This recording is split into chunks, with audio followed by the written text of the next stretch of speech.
was established in 1973, and it has been ratified by 27 Latin American and Caribbean countries. So a really important stakeholder in the Latin American region, and I know because we use a lot of your data, which we're always very grateful for. Elbia Ganoum is the CEO of Abiolica. I'm murdering the pronunciations today. That's the Brazilian Wind Association. She's been in post since 2011. Abiolica was founded in 2002. It's an entity representing the entire wind chain in Brazil. Now, Brazil's really important for hydropower. We love Brazil. It's got huge amounts of hydropower deployed and potential, but the wind potential in Brazil is absolutely huge as well, at 1,500 gigawatts of onshore and offshore. So fantastic potential for both wind, hydro, and of course solar as well in Brazil. Now, Mohammed Irwan Aman is head of sustainability at Sarawak Energy Berhad. Sarawak Energy is a major Malaysian energy utility. They're over a century old, and they've got just under 6 gigawatts of installed capacity. Hydropower provides the bulk of this, but I know you have interests in a wide range of other technologies, including some really interesting hybrids, hydrogen, floating solar, and so on. And then last but by no means least is Julia Sauder. Right, thank you. Executive Director at the Long Duration Energy Storage Council, or LDES. LDES was launched at COP26 last year in Glasgow to provide fact-based guidance to governments, grid operators, and major electricity users on the deployment and scaling up of long-duration energy storage to support the energy transition. So again, core to what all of us hopefully here to do. Before I introduce Julia up to give some keynote remarks, could we just move to the next slide, please? So I promise this is just one slide from me, and it's really just to help set the tone. Why are we talking about water and energy? So the role of hydropower historically has been really just to provide baseload electricity, provide it on demand and as much as possible, really. That's changing. It's really important that we understand that shifting role of water. Obviously, water has many, many users. We use it for flood control, for drought management. We use it for irrigation purposes, for sanitation and so on. So it's as well as electricity generation. But what we're showing here is, and hopefully this will all be familiar to you, it's from the IEA's World Energy Outlook launched last week, is dramatic change in the way electricity is going to be produced in future under a net zero system. We've got an absolute increase in the amount of electricity, so around treble what is being generated today. And we're seeing a huge increase in those variable renewables, so wind and solar. Those are the two lines up there going up, skyrocketing. What you probably can't tell quite so obviously from this chart is that hydropower is going to double. And what's really important from the hydropower sector, and indeed for purposes of grid stability and so on, is that what is currently providing flexibility today, so fossil fuels like coal and gas, as well as hydropower, those fossil fuels are going to drop off. There's going to be around a tenth being generated by 2050 if we're going to get to net zero. So we have to have other sources of generation on the... Oh, sorry, my mic went there. Other sources of generation on the system that provide that flexibility and so on. Sorry, my mic keeps going. You can go to the next slide, please, and I'm delighted to ask Julia up to the stage if you want to give some opening comments, and then we'll move to questions for the panel. Julia. Thank you, Alex. So much. It's great to see you. It's not working. Try it that way. Oh, now can you hear? Ah, wow. Hi. Good morning. Busy. So hello, everyone, and thank you, Alex, for the introduction. I'm Julia Sauder, the Executive Director of the Long Duration Energy Storage Council, and Alex just pointed out the importance of the diversity of working together. We need all types of wind, solar, and storage to make sure we meet our net zero targets, and it's our year anniversary, and we're really excited to be here at COP27 in the Wind and Solar Pavilion, and very excited to talk about the importance of clean, firm power, clean, firm heat. And as we saw, there is a lot of work that we still need to do. And I think what we need to really show is that we don't have much time. And so the partnerships of us working together are critical. And so the Long Duration Energy Storage Council brings together the different types of storage that are multi-hour, multi-day, and seasonal. And pumped hydro is the foundational component of long-duration energy storage. And there's so much innovation that has happened since in the last decades. I mean, it's been around for over a century, that we're really trying to partner again of how pumped hydro really is part of the launching pad to make sure we have wind and solar and meeting our net zero targets for the next few years. So again, Long Duration Energy Storage Council, we're here to work in partnership with wind, solar, and really show that, as we move forward to meet our net zero targets, it's really important that, again, you have storage and wind and solar and the fact that we are advancing forward. So very excited and glad you're all here.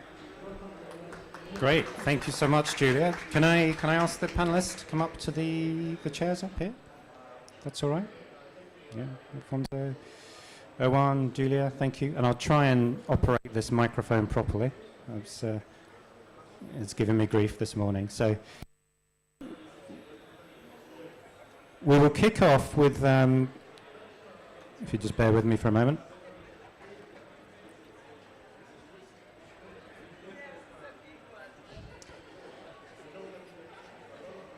I just want to perhaps start with Alfonso. So when looking at regions like Asia, Africa, but also most obviously in your context, Latin America, we can see that hydropower is a significant source of the grids today.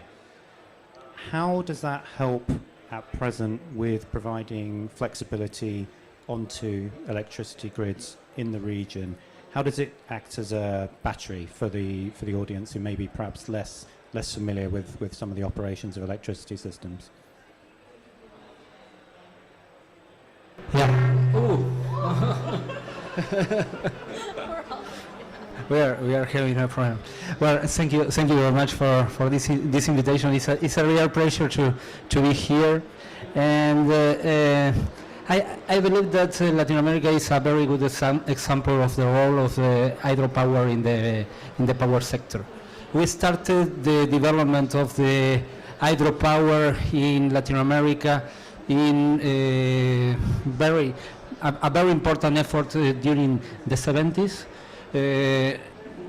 Now the hydropower has 75% of the installed capacity in the Latin American region for the power sector, with important and very big projects. Most of them are bilateral projects between countries, Brazil and Paraguay, Paraguay and Argentina, Uruguay and Argentina, and hydropower has an important role in the Andean region and the Central American region, and that is a real situation of our electrical system. And now we have 61% of the installed capacity in power generation from renewables, and that is an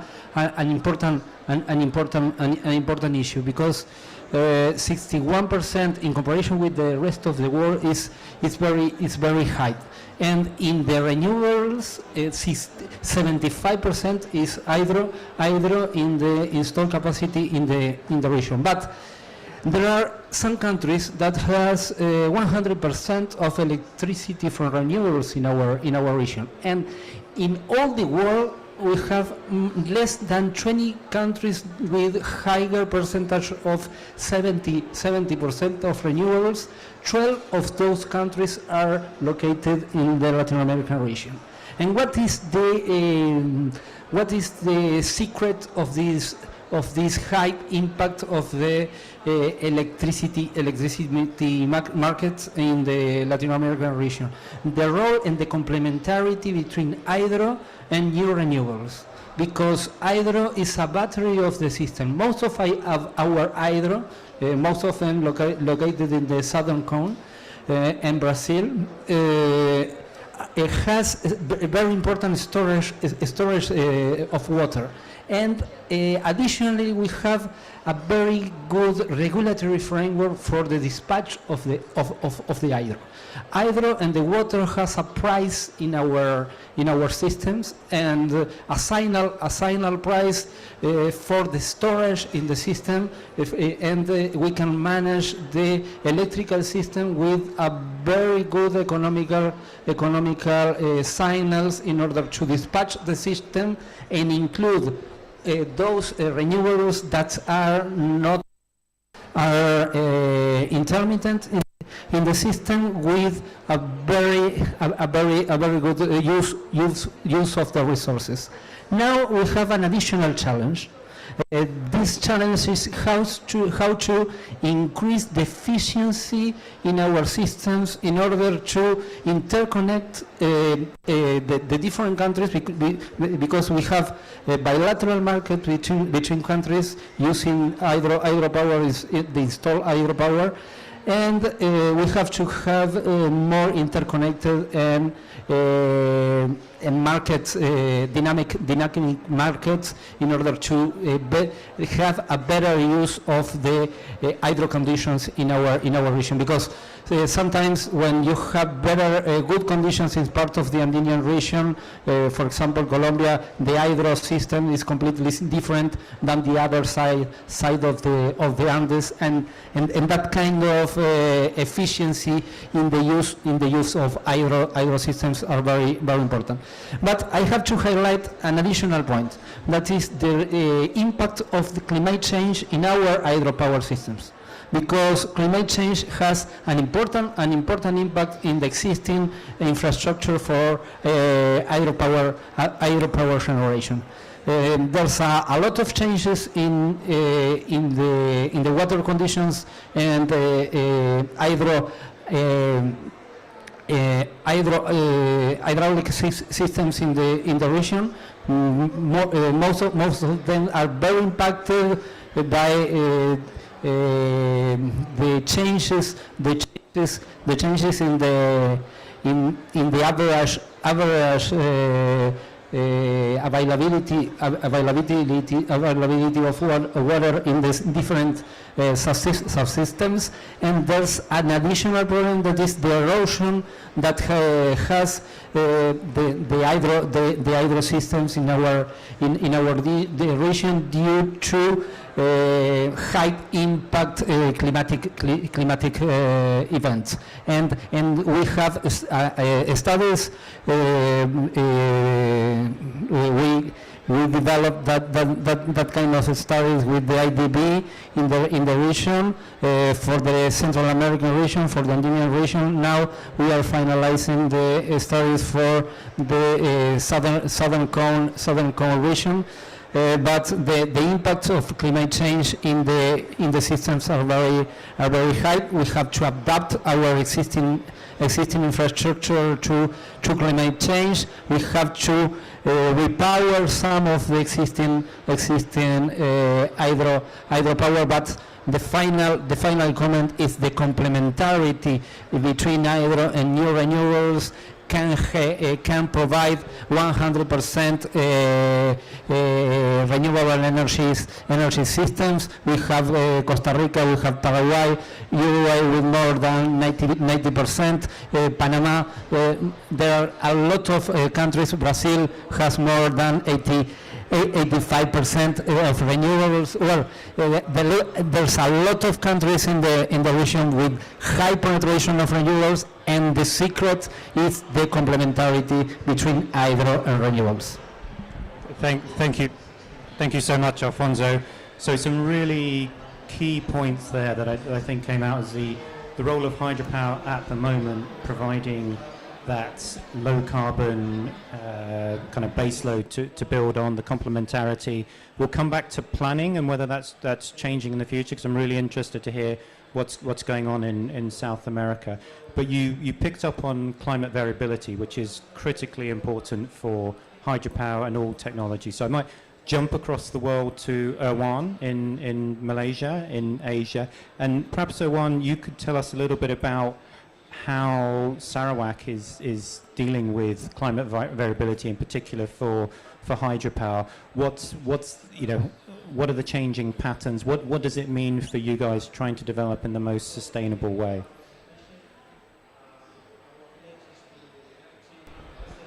Hello? Sorry. Okay, sorry about that. Thank you so much for the questions.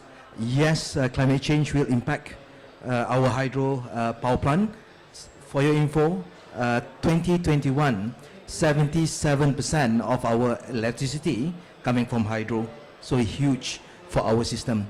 So definitely, if we talk about climate change, it's not only impacting the plant itself or the operation of it, but it's also impact the power delivery, the transmission part of it, the land side and so on. For us, it is important for us to assess the risks from climate change. It's part of our corporate reporting as well, because we are adopting TCFD, where we need to identify what sort of risks for our operations, and then try to come up with mitigation plan, as well as to quantify the cost for it. That's on the reporting, as well as how we should be looking at climate change. In terms of assessing project itself, it should start from project design. Right? We need to embed all the scenario planning based on the recent or scientific projections of climate change within Sarawak regions.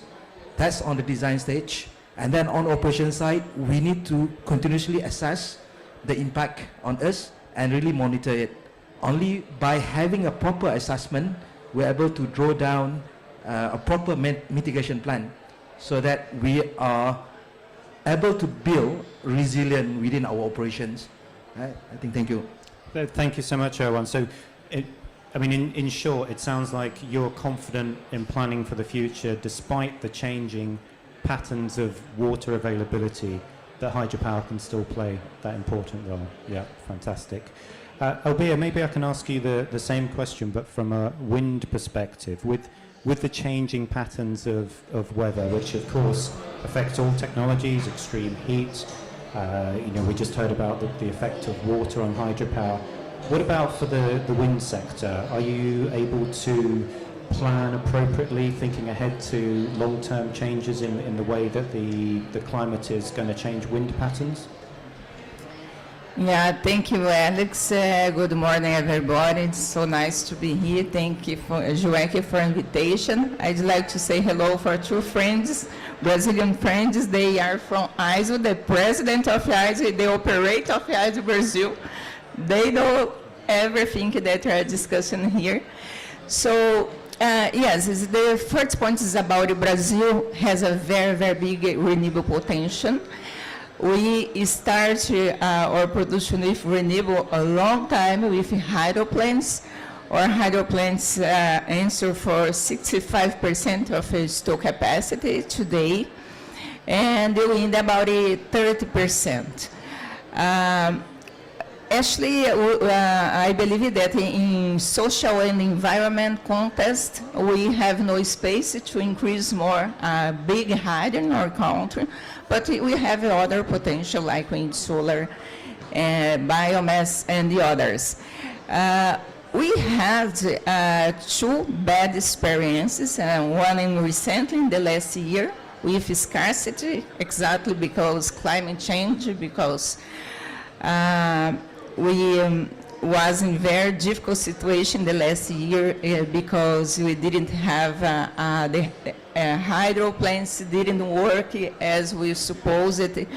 But on the other hand, our metrics today is very diversity, and it helped a lot to pass for a situation without a big crisis.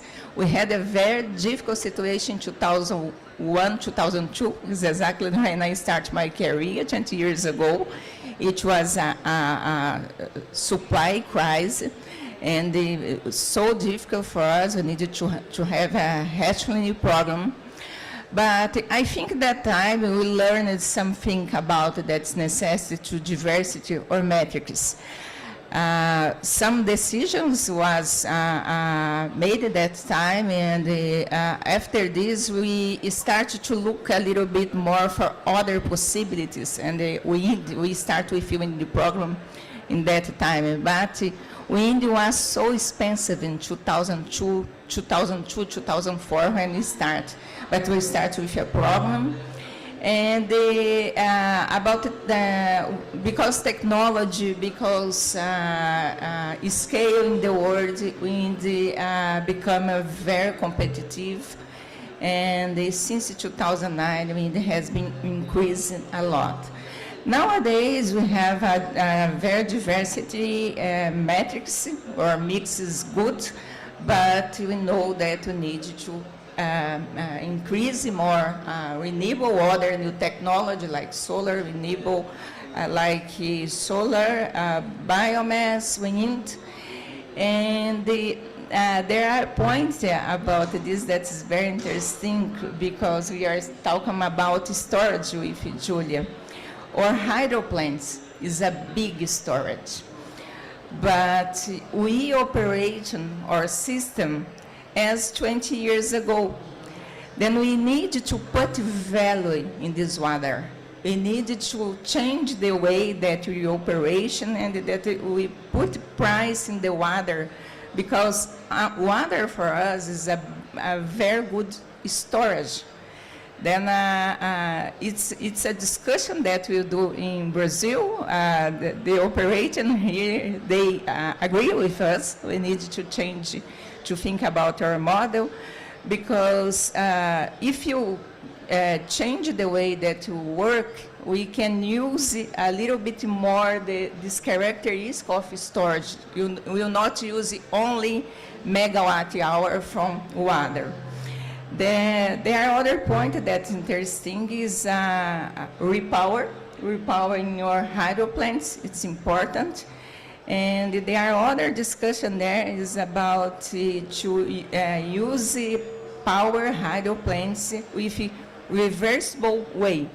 Then we don't, in the past it was not economic, but now maybe this starts to be, to have a value. Then I think we have a good opportunity now to think more about your mix, about your sources, because we have a lot, and but we need to understand better and to put better value in these sources in order to operation the system, and don't have problem like we had in the last year, because it's a little strange. If Brazil has a lot of has a lot of potential, but but we have a problem yet with scarcity. Maybe we need to change the way that we look for sources, the way that we manage our sources, and the way that you put more renewable. Then about the batteries is a storage. Now it's in your plans, for investment plans, batteries started to be, that we can have returns with these investments.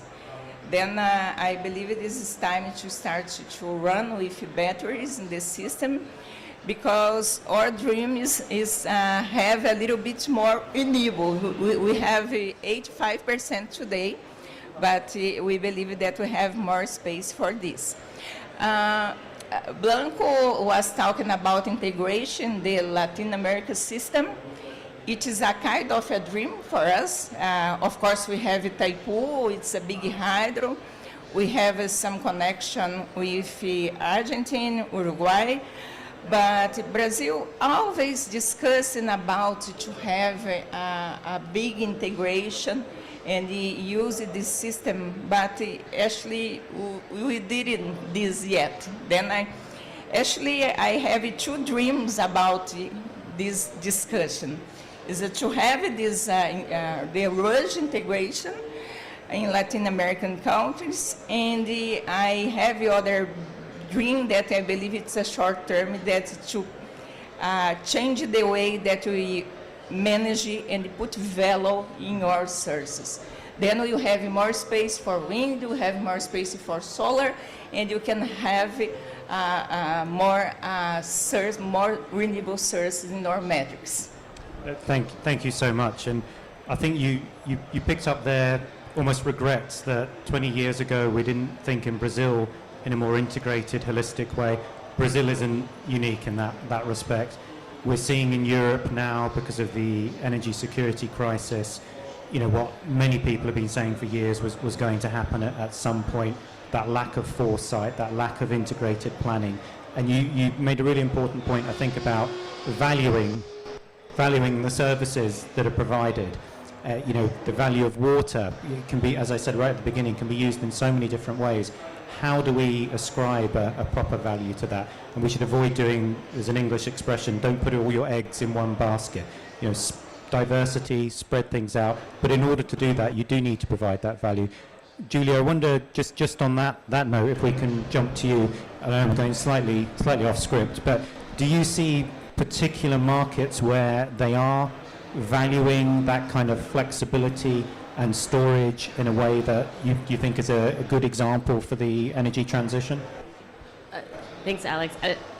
Not yet.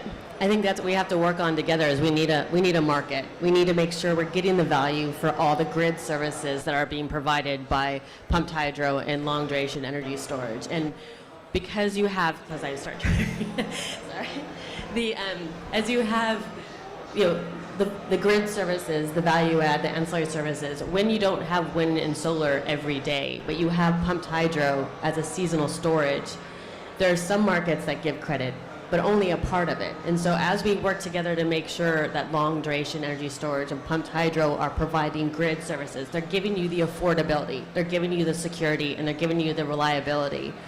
All these attributes need to be identified in the marketplace. And I think that's why it's important for us all to work together to really make sure that renewables, wind, and long duration energy storage have the right criteria and incentives in the marketplace. And as we share stories and business cases from around the world, it really does help validate that we need to expand the marketplace to meet our net zero targets.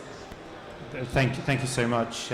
Perhaps, Juan, I could go to you. Do you see much interest or uptake in the Asian region in that kind of thinking around how do we do more integrated planning?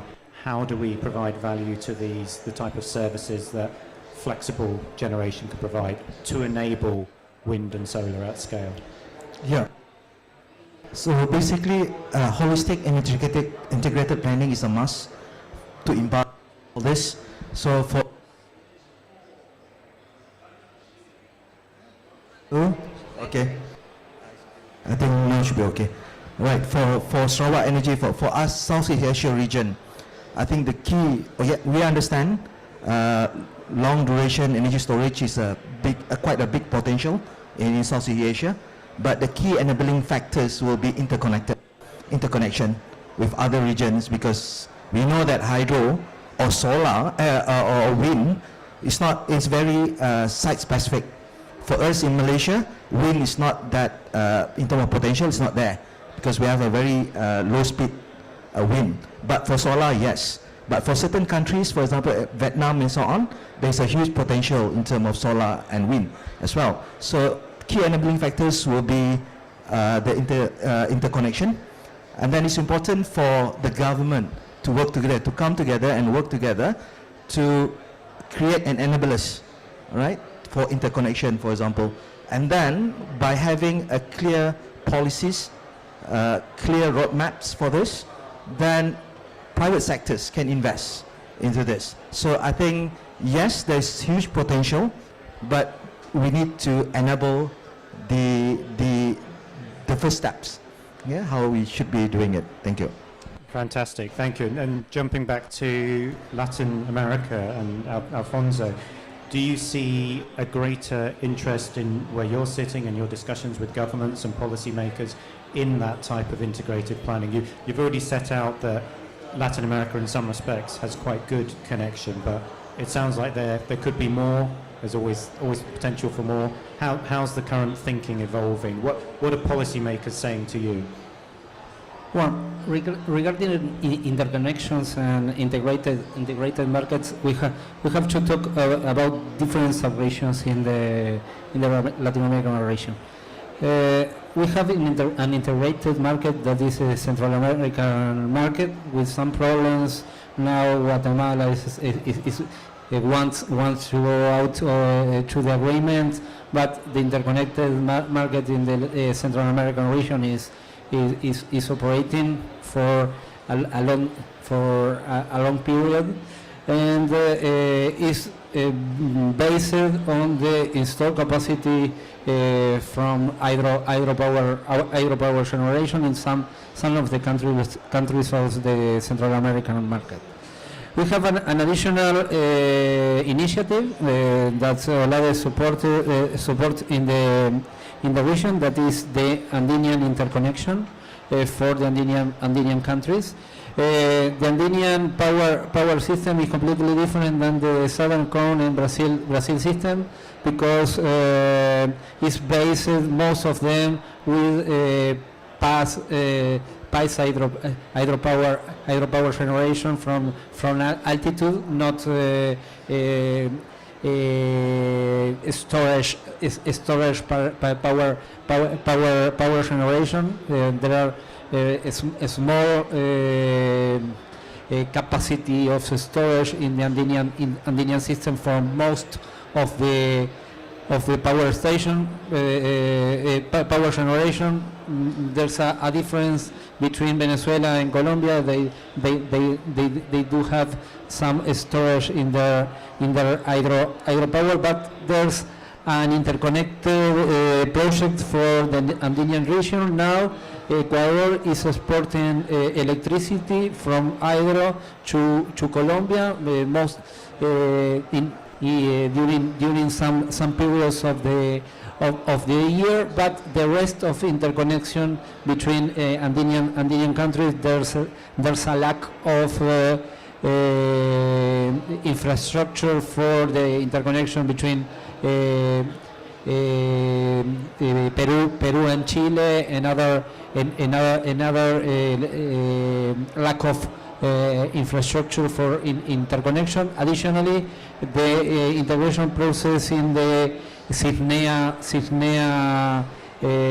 project is a lack of existing regulatory framework for the dispatch in the sub-region. There are some problems regarding the advance of this initiative, because there were a lot of political changes in the sub-region, but this initiative is under discussion and is part of the integration process in the region. Additionally, 3 years ago, we started the CSUR initiative, that is interconnection for the Southern Cone and Brazil, in order to create more dynamic markets in the region. It's a completely different vision than the Central American system, because the Central American system has an integrated dispatch of the system. In CSUR, we are thinking in more integrated market, but keeping the dispatch in each country, and creating better commercial conditions and better and most established conditions for the electricity market between countries, and establish the ways to use the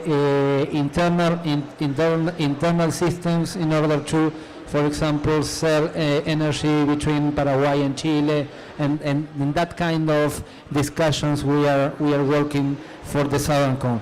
Additionally, there's another initiative for interconnection that is Arco Norte for Brazil and the Guyanas, and that is an additional initiative, and is starting to discuss in the region. There are a lot of political problems regarding the advance of this kind of initiatives. We are trying to be very pragmatic in the approach. We are doing a lot of advances in the CSUR region. For example,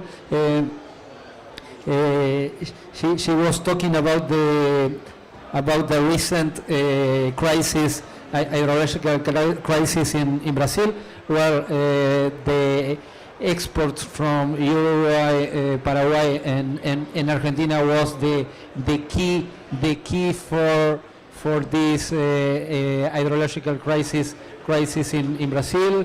The exports from Uruguay to Brazil was a supply support for the Brazil market. The same for the increase of exports from other neighbor countries, and we are demonstrating that integration is part of the energy security in the region. In that sense, we are working in integration process. Recently, after 10 years without any meeting of the Mercosur subgroup for energy, the presidency of Brazil reincorporated the subgroup for energy discussion. That is an advance in order to have integration in the different mechanisms and international platform for to discuss the integration in the region. Thank you. So just a quick follow-up, if I may, on that. So the political leaders in the region, are they now more comfortable with the concept of extensive interconnection? They're not concerned their neighbour is going to turn off the supply at times? Because we hear that from different parts of the world, that, you know, in some markets, Europe, it's reasonably secure interconnections, although the current energy crisis has actually caused some, you know, people to push back on that.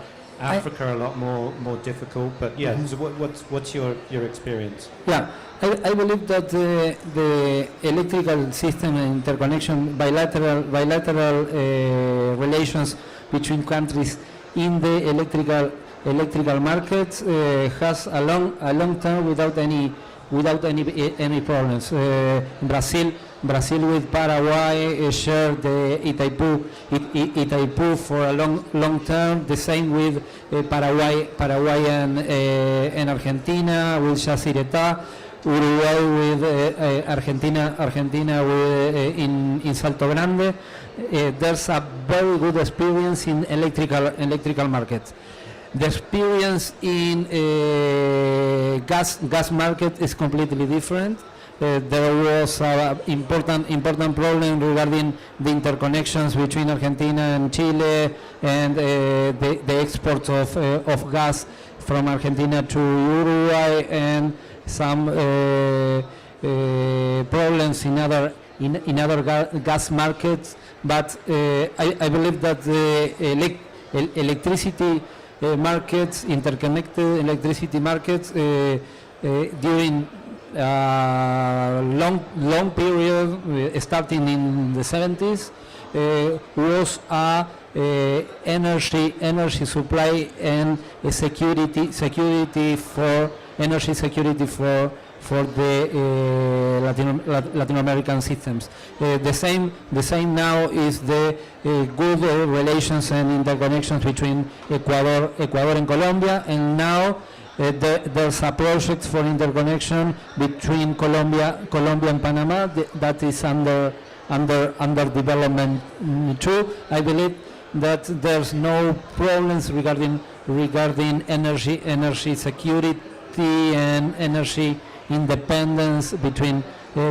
countries, because the electricity markets demonstrated during the long term that are part of the energy security in the region. Fantastic. So hopefully that can be a pointer to the rest of the world. I might just jump to Elvira for the industry kind of perspective on that, and from a national industry association, how much does the idea of supporting other countries in their energy transition through your domestic production, does that Does that factor into your members' thinking? Do they think this is a potential market beyond Brazil? Are we better to connect to everybody else? Does that land with them? Does it resonate?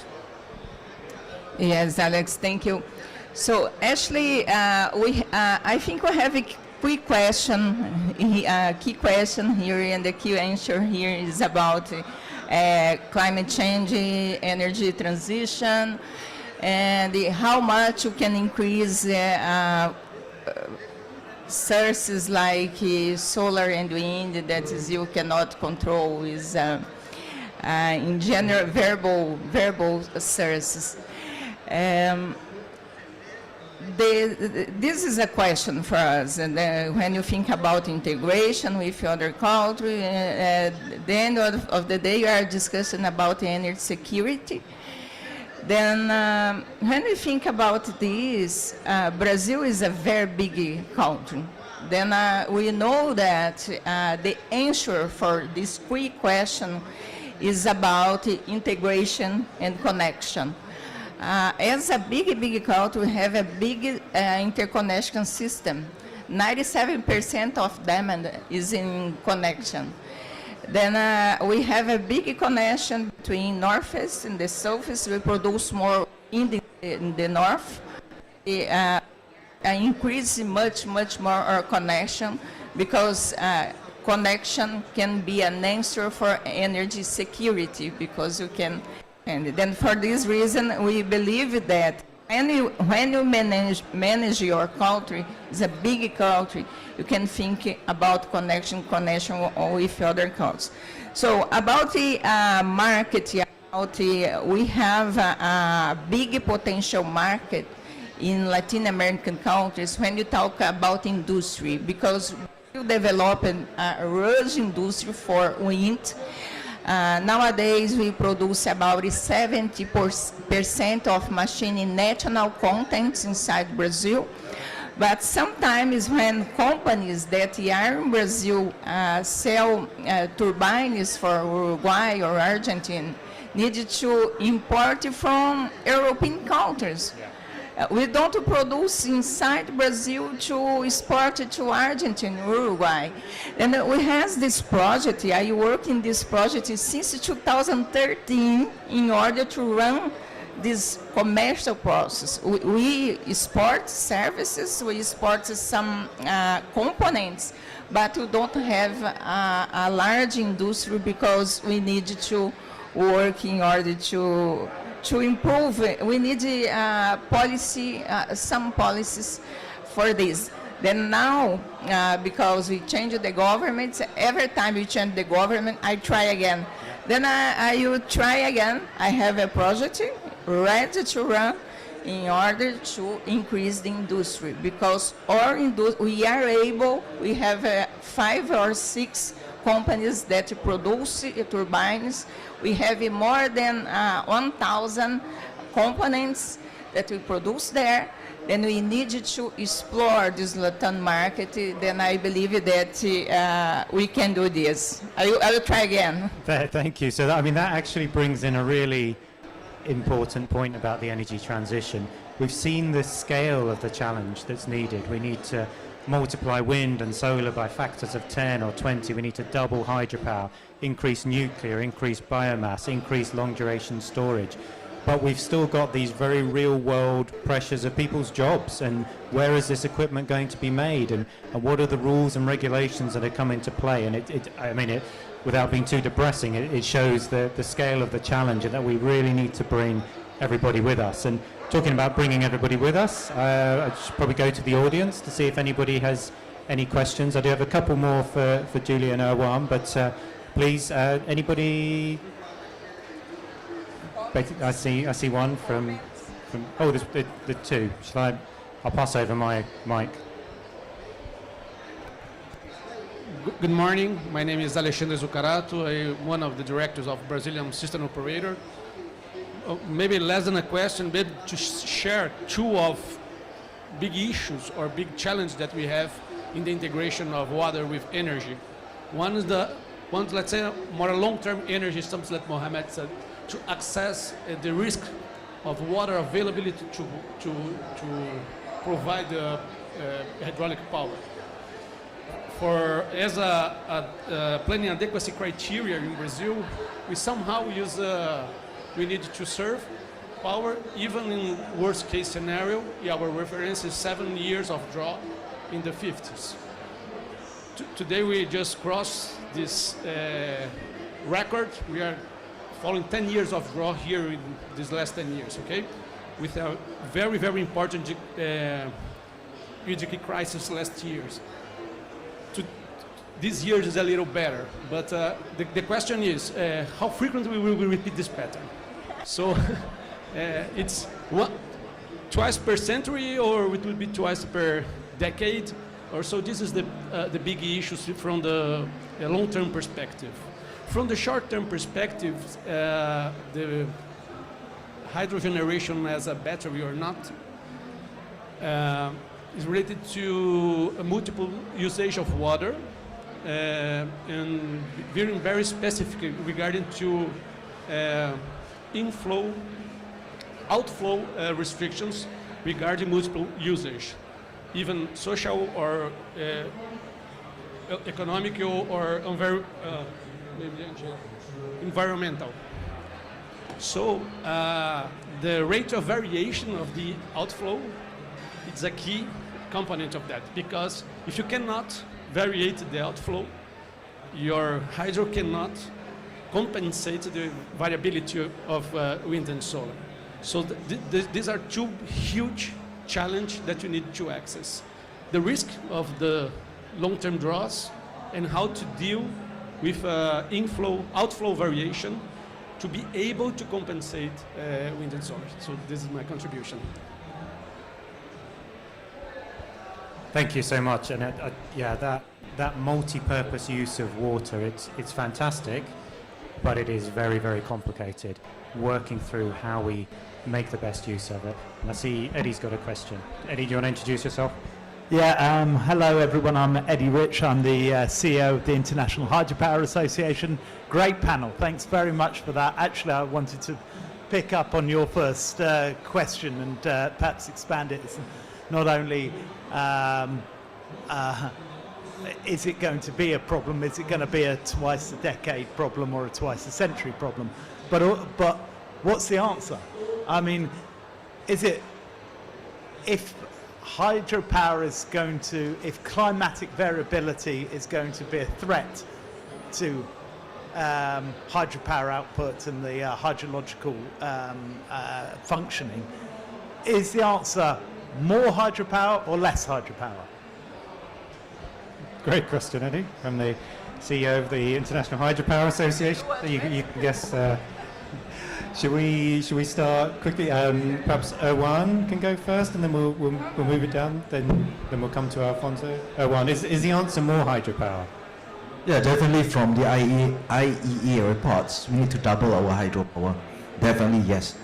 Again, we need to address all these difficult questions, right? Sharing, interconnection, climate change, long-term, short-term, downstream flow. All these are difficult questions. We need to address it. Just like our CEO mentioned in one of the panel sessions, we need to act now. That's why for us, Water-Energy, yes, we are blessed with all these hydropower resources, but we also embark into floating solar and then storage as well, and hydrogen. So learning by doing while we are pushing through all this interconnection and so on. Thank you. Thanks, Erwan. Alfonso, you want to jump in on that? Yeah. In the Latin American region, there's an important constraint regarding environmental issues for big hydropower and storage hydropower in the region. It's completely different with a small scale hydropower in high altitude and the Andean region. For example, there's a lot of potential for hydro in that conditions, but in some countries the environmental constraints for big hydro are now is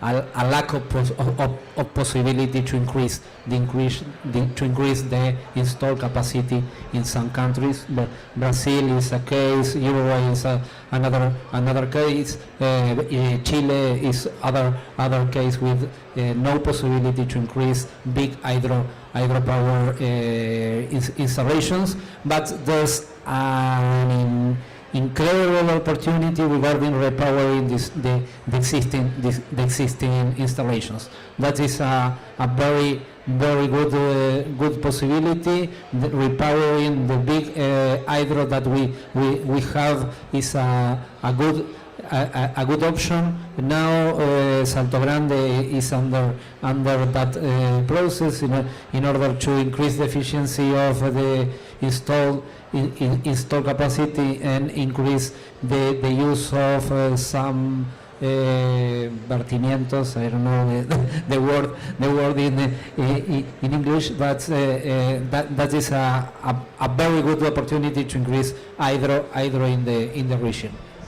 It's a really good point. Around half of the world's hydropower fleet is more than 30 years old, so modernisation is a massive opportunity. Julia, I see you want to jump in. We're coming to the end. Can I perhaps finish with asking you another question, if that's all right? If you can squeeze in an answer to the other one as well, if you want. And I think we've talked a lot about long duration storage, the importance and so on.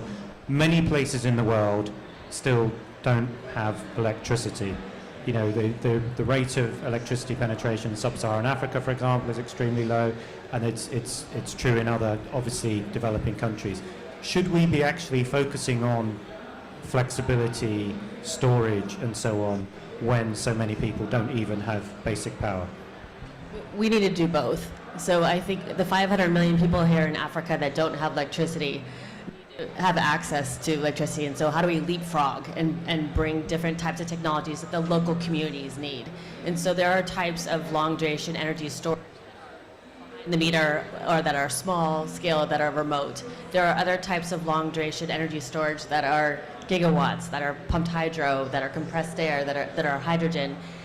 I think we have so much to do, and long duration energy storage does de-risk the transition, and we have to look at it as parallel pathways. So yes, remote grid systems, yes, islands, yes, different industries, yes, local homes, and yes, the larger grid, because we need to be more flexible in our thinking, so we have that politics, the certainty that gives you the market signals that then can also give you the movement going forward to say, storage as a transmission asset. There are different ways to partner all of our assets together, and I think if we look at this in parallel pathways, we can move faster, because yes, it's going to get tougher, but as we work together, we can actually change the policies and keep the market so we can meet our net zero targets. Fantastic, a fantastic point to finish on. So thank you so much. Thank you, Juan, Albia, Julia, and Alfonso.